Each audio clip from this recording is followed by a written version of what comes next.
as we reported earlier, the president has put the entire Luzon under what shall be suspended beginning March 15, 2020 and to end on April 14, 2020. Reported dead as heavy rain spoiled Christmas celebrations in parts of the Philippines. Misamis Oriental was not spared, with Gingoog City now under a state of calamity.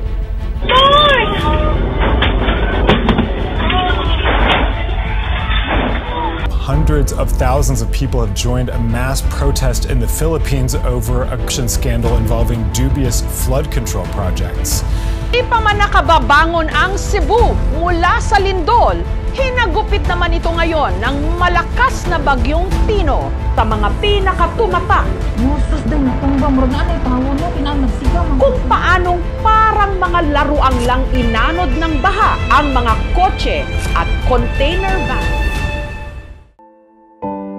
Adunay mga tuig nga kita natabunan sa kangitngit. Ikan sa labing grabe nga katalagman. Gihagit sa pagsulay. Mga kalisdanan ug mga kagulanan. Sa katapusan, adunay kahayag.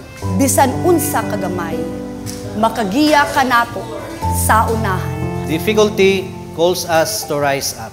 We fall. We break. We fail. But then we rise. We heal. We overcome. In this darkness, our glow defines us.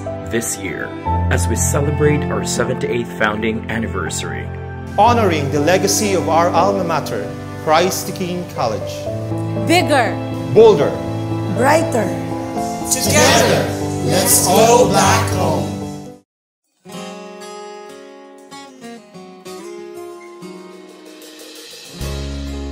Halika na,